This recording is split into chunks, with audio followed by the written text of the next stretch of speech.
Hello, dear ladies and gentlemen. My name is Ishula Birbayeva and I am third-year student of Aalto International University. Today's my presentation I will discuss about the Cuban Missile Crisis.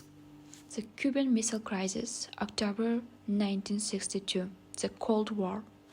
The Cuban Missile Crisis was the moment during the Cold War when the two superpowers, the United States and the Soviet Union, came close to nuclear war. Secret communication and miscommunication which played out between the White House and the Kremlin made the crisis a unique event. After the failed Bay of Pigs invasion in 1961 by the Kennedy administration, Soviet Premier Nikita Khrushchev reached a secret agreement with Cuban Premier Fidel Castro to place Soviet nuclear missiles in Cuba to deter any further U.S. aggression. For some time, the Soviets had been sending surface-to-air anti-aircraft missiles to Cuba, but President John Kennedy didn't protest. However, he warned that if offensive weapons were sent to Cuba, that the greatest issue would arise.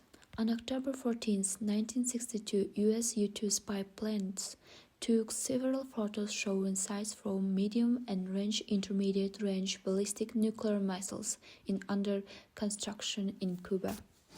Nikita Khrushchev, who promised not to send offensive weapons to Cuba, has been lying. To help him deal with the crisis, Kennedy assembled a team called the Executive Committee of National Security Council, or EXCOM for short. At first, they favored bombing Cuba with debate over the scale of the attack. The president decided upon a middle course on the October 22nd, ordered a naval quarantine of Cuba. The term quarantine being used instead of blockade, as blockade assumed the state of war existed. Kennedy sent a letter to Khrushchev stating the United States would not permit offensive weapons to be delivered to Cuba, demanding that they dismantled the missile based on the returned all offensive weapons to the USSR.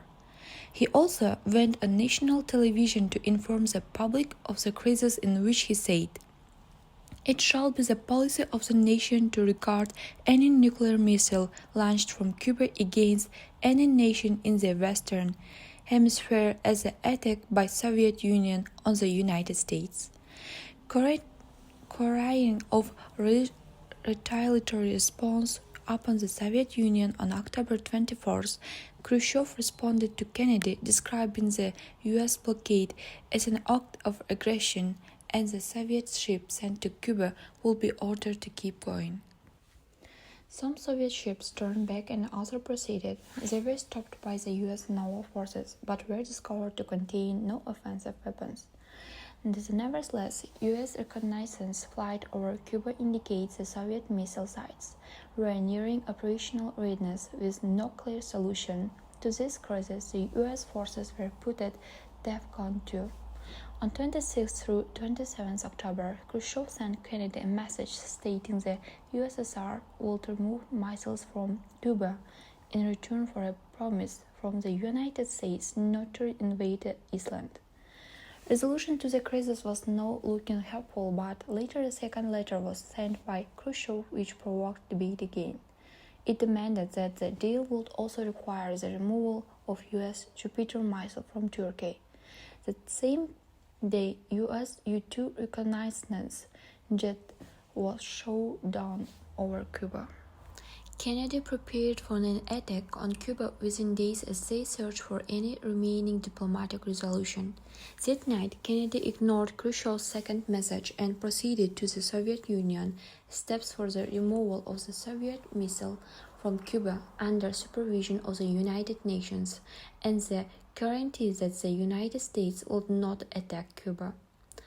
Attorney General Robert Kennedy was sent to meet secretly with the Soviet ambassador Anatoly Dobrinin and indicated that the United States were planning to remove the Jupiter missiles from Turkey anyway and within 6 months.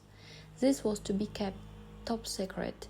The next morning, on October 28th, Khrushchev issued a public statement that Soviet missiles would be dismantled and removed from Cuba. The crisis was over. The world escaped nuclear war in October 1962 largely because of the cautious natures of Kennedy and Khrushchev. On 1962, a telephone hotline was set up to give instant contact between the two leaders and nuclear test ban treaty was signed. In 1968, nuclear non-proliferation treaty was signed, meaning the superpowers promised not to supply nuclear technology to other countries.